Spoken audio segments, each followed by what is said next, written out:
श्रीराम समर्थ.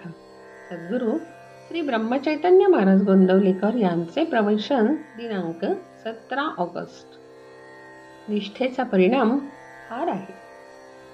भगवंतावर पूर्ण निष्ठा ठेवून प्रपंचात आपले कर्तव्य केले तर आम्हाला केव्हाही दुःख करण्याची वेळ येणार नाही. आमच्याकडे आठवड्याचा बाजार असतो.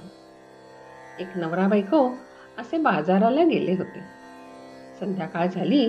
त्यांचे घर फार लांब होते. ती दोघे आपसात बोलत होती की आता उशीर झाला आहे, रात्रीची जाणे नको, तेव्हा आज इथेच राहू आणि सकाळी जाऊ. त्यांचे बोलणे दोन लबाड माणसांनी ऐकले. ते त्यांना म्हणाले, तुम्ही का घाबरता? आम्ही बरोबर आहोत ना. आम्हाला तुमच्या पुढच्या गावाला जायचे आहे. आम्ही रामासाक्ष सांगतो आहोत, तेव्हा आपण जाऊया. या नवरा बायकोला ही माणसे वाईट आहेत असे वाटले नाही. पुढे एका दरीत गेल्यावर त्या लोकांनी त्या बाईच्या नवऱ्याला झाडाला बांधले आणि त्या बाईच्या अंगावरचे दागिने काढून घेतले. पुढे त्या बाईच्या पदराला हात लावताच ती बाई रामाचा धावा करून म्हणाली, रामा, मी या लोकांच्या विश्वासावर आले नाही.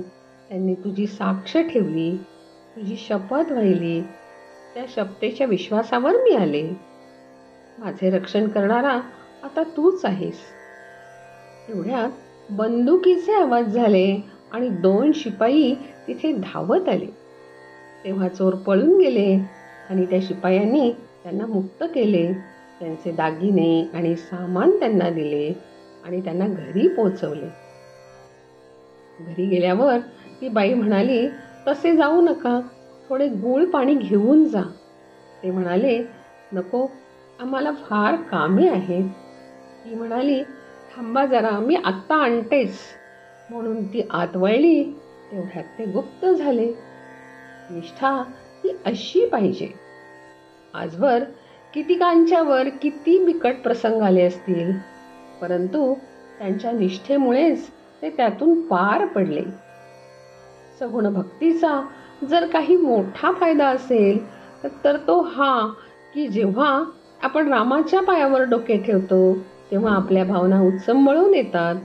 अशा वेळी आपण रामाला सांगावे, रामा, आता तुझ्याशिवाय मला कोणी नाही. मला तू आपलासा करून घे. मी अवगुणी असेन, पण तू माझा अभेद करू नकोस. मी तुला शरण आलो आहे. आपल्या स्वभावामध्ये भगवंताच्या श्रद्धेपासून उत्पन्न झालेला धीमेपणा म्हणजे धीर पाहिजे. जो भगवंतावर निष्ठा ठेवील त्याच्यावर साऱ्या जगाची निष्ठा बसेल. लोक देवाला सुद्धा बाजूला करतात आणि अशा निष्ठावान मनुष्याला बसतात. निष्ठेचा परिणाम फार आहे. भगवंतावर पूर्ण निष्ठा ठेवून प्रपंच करा, तो खात्रीने सुखाचा होईल. जानकी जीवन स्मरण जय जय राम.